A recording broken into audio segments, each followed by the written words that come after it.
But what should have been a routine proceeding post the match turned into one of the ugliest flashpoints of the Grand Slam, making us ask, did Ostapenko cross the line here? The tennis world has once again been shaken by words that cut far deeper than any serve. Latvian star Jeļena Ostapenko, already known for her fiery temper and outspoken personality, has landed in the center of controversy after allegedly making new racist remarks toward American player Taylor Townsend. However, the incident has ignited reactions among fellow athletes, fans, and commentators. What exactly went down between Jeļena and Townsend at the US Open? Join us as we uncover the shocking racist statement by Jeļena targeted towards Taylor Townsend, Ostapenko-Townsend controversy.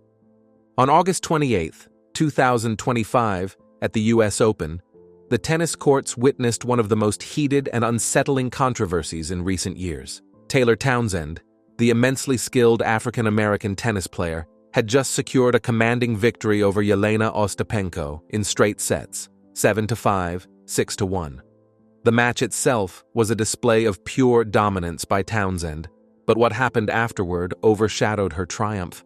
Instead of accepting defeat with the grace and professionalism expected of an athlete on one of the sport's biggest stages, Ostapenko lost her composure completely during the post-match handshake at the net. In front of live cameras and a global audience, she confronted Townsend directly, hurling sharp words at her. Ostapenko accused Townsend of having no class and no education. That moment, raw and public, stunned viewers everywhere. Yet what may have been caught on broadcast was possibly only the surface of something darker. Reports from CNN's newsroom suggested the existence of additional off-camera audio. This recording, if authentic, allegedly contains far more damaging remarks from Ostapenko, comments that could potentially end her career and reputation in professional tennis almost overnight. The core of the conflict revolved around an issue of tennis etiquette. During the match, Townsend had won a point when the ball clipped the top of the net and barely rolled over to Ostapenko's side. In tennis tradition, when such a net cord occurs, players are expected to raise a hand or gesture as a small apology. It is not a rule, but a courtesy, a mark of sportsmanship. Townsend chose not to perform this gesture, focusing instead on the flow of the match. For most players, this would have been a trivial matter. At worst, it might cause mild irritation, but for Ostapenko, this moment ignited an extreme outburst that shocked both spectators and fellow professionals. Rather than moving past a minor breach of courtesy, Ostapenko reacted with disproportionate fury. Her words struck not only at Townsend's character, but also at deeply sensitive cultural and historical undertones. Accusing a black woman, competing in a sport long dominated by white athletes, of lacking education carried a weight that many in the tennis world immediately recognized as racially charged. The reactions from fellow players and observers were swift. Naomi Osaka, one of the most influential voices in modern tennis, described Ostapenko's comment as one of the most harmful insults possible toward a black tennis player in such a setting. Coco Gauff, another rising star of American tennis, also voiced her support for Townsend, highlighting the broader implications of the incident. The speculation around CNN's alleged audio recording only added fuel to the fire.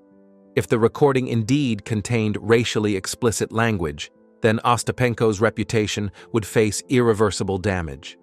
Some questioned why CNN had not yet released the material, suggesting that withholding it delayed necessary accountability.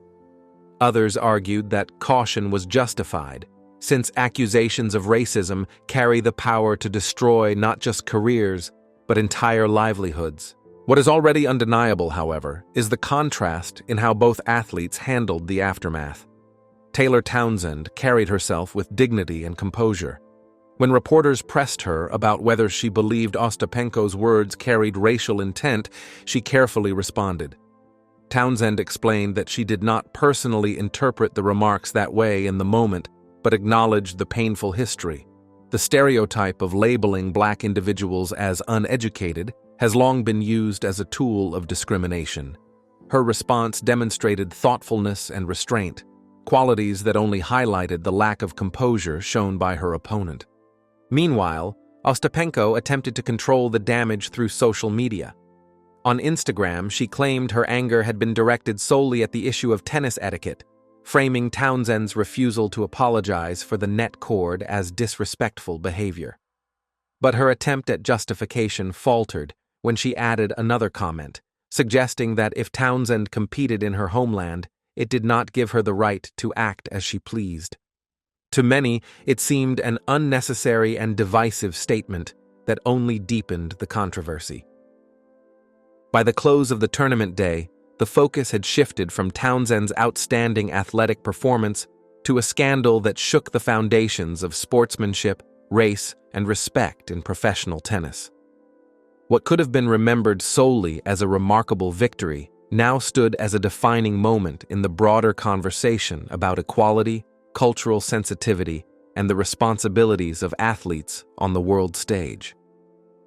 What relevance did Townsend's American identity have to a point of sporting courtesy?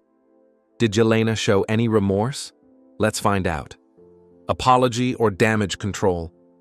The backlash against Jeļena Ostapenko's outburst was so strong that she was forced to post another apology just 3 days later.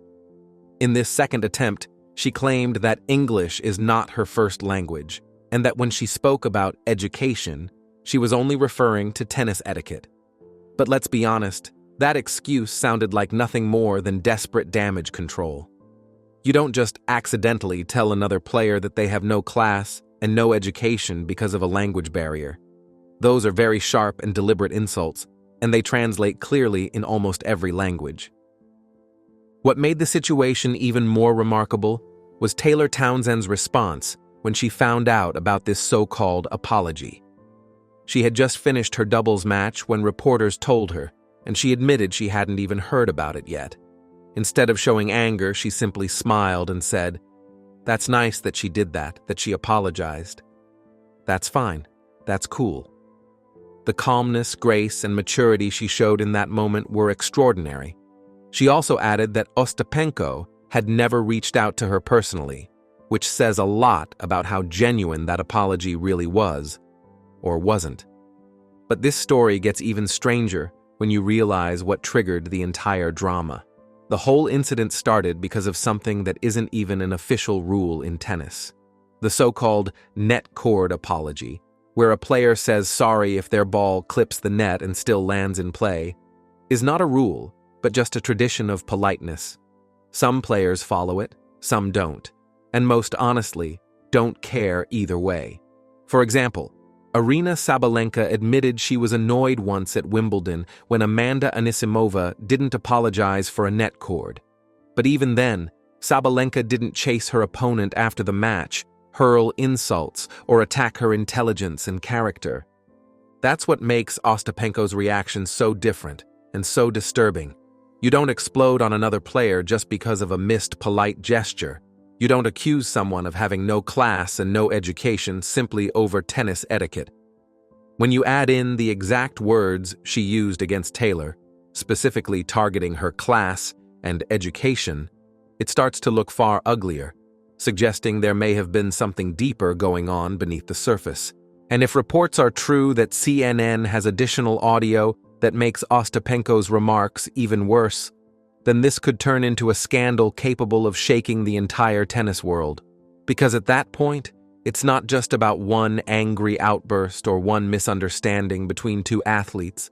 It becomes a question about the broader culture in professional tennis, about whether black players are still facing a level of disrespect and treatment that white players would never have to endure. The silence from tennis authorities makes the situation look even more suspicious. The WTA has not issued a statement, launched an investigation, or announced any kind of sensitivity training in response. It seems like they are quietly hoping the whole controversy will die down and everyone will move on. But with CNN possibly holding explosive evidence, the story is unlikely to simply vanish. And through all of this, Taylor Townsend has handled herself in the best possible way.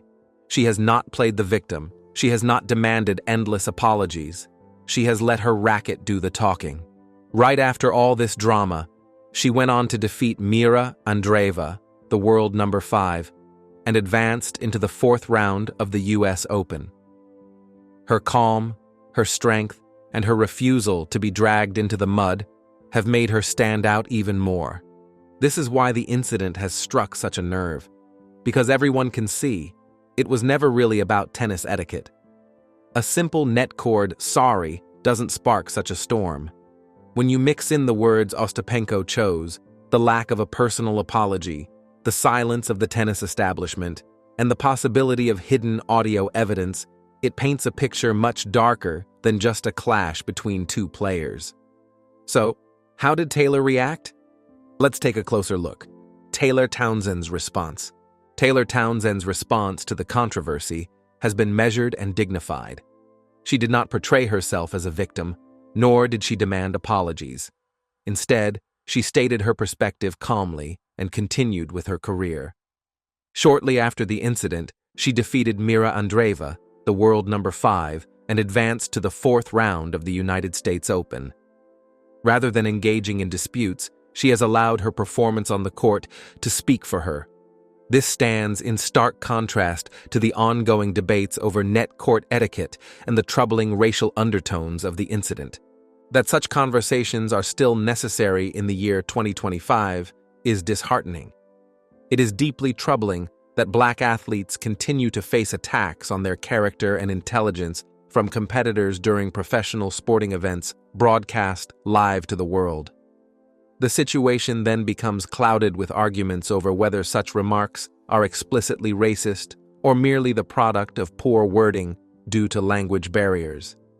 This pattern mirrors countless other moments when individuals make remarks that are clearly offensive and then attempt to diminish the seriousness of their words by claiming misunderstanding or misinterpretation. At some point, the focus must shift from intent to accountability, and individuals must face consequences for the harm their words cause. If the reported audio obtained by CNN proves authentic and contains explicit racist language, the implications for Ostapenko's career would likely be devastating. Sponsors are unlikely to associate themselves with such a controversy. Tournaments would be reluctant to welcome the disruption, and fellow players would not want to compete alongside someone who may lash out with racially charged comments in moments of frustration. Yet even without additional evidence, significant damage has already been done. Ostapenko revealed how she behaves under pressure when events do not go her way. She chose to attack the character and intelligence of an opponent over a trivial breach of tennis etiquette, something most athletes would disregard entirely. Meanwhile, the United States Open has continued to deliver remarkable tennis, even as the drama surrounding Ostapenko has dominated attention. On the men's side, Carlos Alcaraz secured his 2nd United States Open title by defeating Jannik Sinner in the final. Together, Alcaraz and Sinner have claimed the last 8 Grand Slam titles between them, a remarkable feat that highlights the shift underway in men's tennis. Alcaraz's path to victory was nearly flawless. He lost only a single set in the entire tournament, and that was in the final against Sinner. His commanding victory over Novak Djokovic in the semifinals symbolized a changing of the guard as the longtime champion was decisively defeated in straight sets. The rivalry between Alcaraz and Sinner has transformed the landscape of men's tennis. Younger, faster, and more dynamic than the previous generation, they bring an electrifying style to the sport. Their meetings feel like a glimpse into the future of tennis. Although Sinner has held the world number 1 ranking throughout the year, Alcaraz continues to rise to the occasion on the biggest stages, reminding audiences that rankings alone do not determine greatness. This year, they have contested 3 Grand Slam finals. Alcaraz claimed victory at the French Open, Sinner triumphed at Wimbledon, and Alcaraz now holds the United States Open title. Their rivalry is characterized by contrasting styles, Sinner with his precision and consistency, Alcaraz with his explosiveness and unpredictability, yet they remain evenly matched. producing some of the sport's most compelling contests. The women's tournament has also offered stories of equal importance.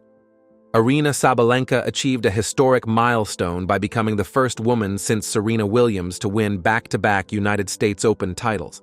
She defeated Amanda Anisimova in the final, consolidating her position as one of the dominant figures in modern women's tennis. Sabalenka's consistency at the highest level has distinguished her in an era when many others have struggled with inconsistency, and her emergence signals a stabilizing force in a field often marked by unpredictability. The broader controversy surrounding Ostapenko has revealed uncomfortable truths about professional tennis. The sport is often associated with refinement and civility, but incidents such as this expose persistent issues regarding race and cultural respect. The fact that multiple black players immediately recognized the offensive nature of Ostapenko's remarks underscores that they cannot be dismissed as simple misunderstandings. Yet the response from the tennis establishment has been underwhelming, failing to adequately address the seriousness of the situation. How many black players have faced similar remarks outside the spotlight of live television and major tournaments? How many of these incidents have been ignored, minimized, or excused as cultural misunderstandings? Let's take a closer look. The breaking point. Townsend dealt with the situation with remarkable calm and professionalism, but she never should have been put in that position. No athlete should face insults about their character or intelligence just because their opponent is angry about losing. And no athlete should have to wonder whether those insults carried racial undertones while they're simply trying to focus on competing in a tournament. The fact that Taylor was able to turn this negativity into motivation and raise her level of play shows her true champion mindset.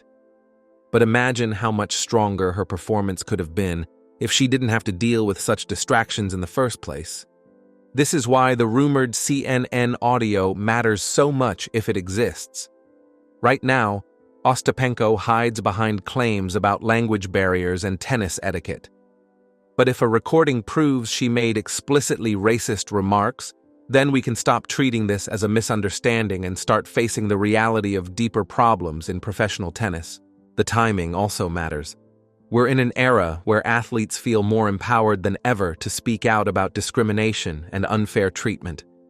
With social media, they can share their own experiences directly, without relying on traditional outlets that might try to downplay controversy. Often, it takes a scandal to push organizations to face the problems they've been avoiding. But even without new evidence, there's already enough proof that change is overdue. The weak response from tennis leadership has been almost as troubling as the incident itself. So, here's what should happen. Firstly, the WTA must create clear rules against harassment and discrimination, rules that go beyond just banning obvious racist words. They need to tackle the culture that makes it acceptable for players to insult opponents' character and intelligence out of frustration. Secondly, all players should receive real, ongoing training in cultural awareness and respectful behavior. This shouldn't be a half-day seminar that people forget about, but serious education on the history of discrimination in sports and the harm caused by casual remarks against marginalized groups. Thirdly, there must be meaningful consequences for violations, not just small fines or short suspensions, but real accountability that forces players to think twice before crossing the line. If sponsors pull back and tournaments refuse entry, athletes will understand their actions have serious consequences beyond bad publicity. What does this mean for Taylor? Let's find out. Taylor's triumph. Taylor handled this entire situation with remarkable strength and professionalism, but the truth is, she should never have been placed in that position in the first place. In professional sports, there should already be strong systems in place to deal with these kinds of issues quickly and fairly, so that athletes can stay focused on what they came to do, compete, rather than having to defend their dignity and humanity in the middle of a tournament. Some people will say this is being blown out of proportion. They will argue that the comments made were just the heat-of-the-moment words of someone frustrated after losing. or that they were clumsy mistakes from a player whose first language isn't English. Others will insist that Taylor should have simply brushed it off, ignored it, or dealt with it quietly behind the scenes. And of course, there will be those who complain that bringing race into the discussion only makes things more dramatic than necessary. But all of those arguments miss the heart of the issue. This is not about a single tense exchange between two athletes. It is about a much deeper problem. A culture in sports that allows situations like this to occur again and again, and a lack of systems to properly deal with them when they do. For Black athletes competing in sports where the majority of players, officials, and audiences are white, the burden is heavier. They are forced to constantly navigate moments of bias, disrespect, or outright discrimination, on top of the already enormous pressures of competition. This reality does not just affect their performance on the court. It chips away at their mental health, influences their career longevity, and sends a powerful message to the next generation. When young Black children watch their heroes endure this kind of treatment, it can dampen their dreams before they even begin, making them question whether these sports are truly meant for them. The consequences reach far beyond a single match or a single controversy.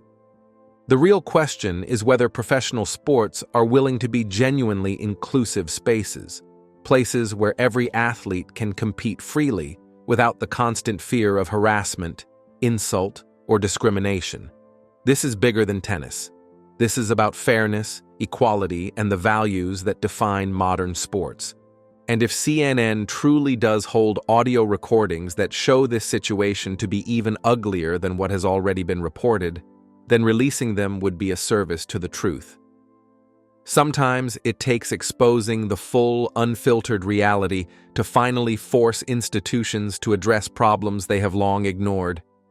As the saying goes, sunlight is the best disinfectant, and maybe hearing the raw, uncomfortable truth will push the tennis world to change in ways it has resisted for too long. So, what do you think about tennis players responding to Jeļena Ostapenko's latest racist remarks aimed at Taylor Townsend? Share your thoughts with us in the comments section. Don't forget to like and subscribe.